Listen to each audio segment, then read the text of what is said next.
ভুলবো কি করে এগুলো? মানুষ তো শুধু চেয়ারে বসে যায়নি, মানুষ বিচার চেয়েছে।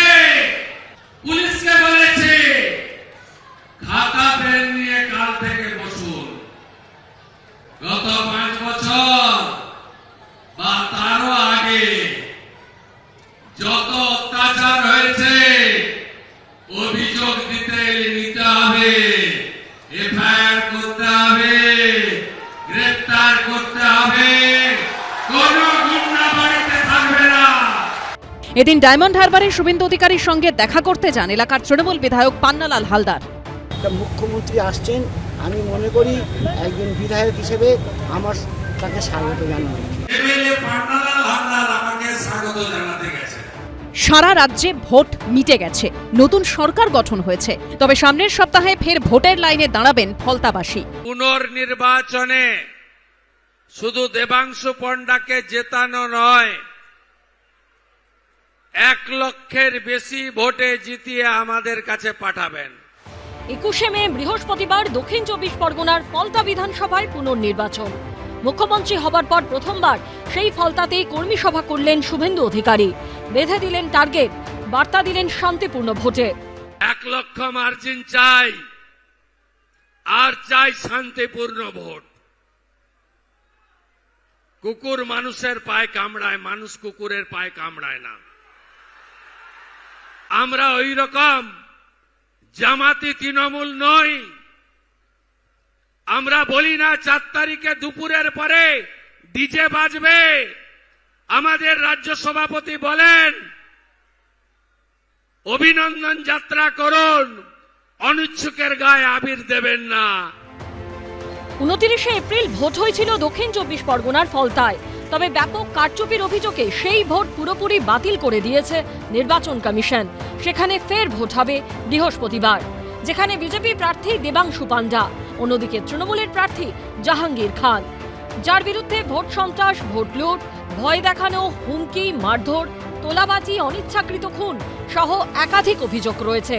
শনিবার ফলতা সভা থেকে সেই জাহাঙ্গীরের নাম শোনা গেল মুখ্যমন্ত্রীর গলায়। যত অভিযোগ করেছে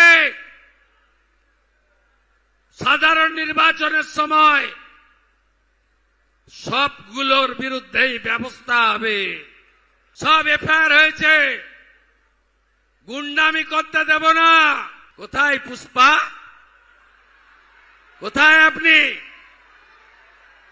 দেখতে পাওয়া যাচ্ছে না?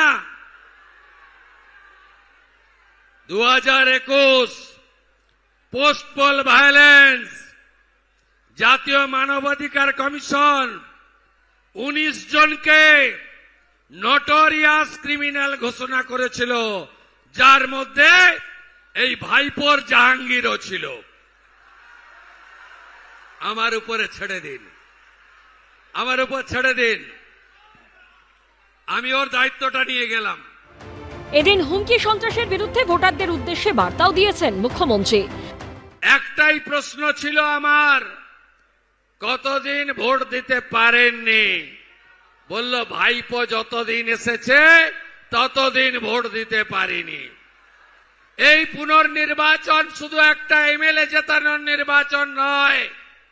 ভারতবর্ষে ফলতা বলে একটি জায়গা রয়েছে যেখানকার প্রাপ্ত বয়স্ক ভোটার ভদ্রমণ্ডলী গত 10 বছর লোকসভা, বিধানসভা, পঞ্চায়েতে ভোট দিতে পারেনি। এর হিসাব হবে না, হিসাব হবে না। হ্যাঁ, আইন হাতে তুলে নেবেন না। উনি যেটা করছেন, উনি তো বিধানসভার মনোনয়ন দিতে দেবেন না, কারণ বিধানসভার প্রার্থীকে সরাসরি বলছেন ভোটের পর জেলে পড়ব। অনুব্রত মণ্ডলের পঞ্চায়েত মডেল যদি খারাপ হয়ে থাকে, আপনি ত্রিপুরায় পঞ্চায়েতে ঠিক কি মডেলটা নিয়েছিলেন? 99% জেতা প্রার্থীদের রাতারাতি, মানে এক রাতের ব্যবধানে বাধ্য করেছিলেন বিজেপিতে যোগ দিতে। সে সিপিএম থেকে, কংগ্রেস থেকে, তৃণমূল থেকে যারা ছিল সবাইকে বাধ্য করেছিলেন। আর উনি তো বিধানসভার প্রার্থীকে বলছেন ভোটের পরে অ্যারেস্ট করবো। এই মর্নিং শোজ দ্য ডে। রবিবার ফলতার ফতেপুরে সভা করবেন বিজেপির রাজ্য সভাপতি শ্রমিক ভট্টাচার্য। প্রচারে শেষ দিন 19শে মে। ফলতার বিভিন্ন জায়গায় রোড শো করবে রাজ্য বিজেপি নেতৃত্ব। পুনর্নির্বাচনের ফল বেরোবে 24শে মে। এবিপি আনন্দ, এগিয়ে থাকে, এগিয়ে রাখে।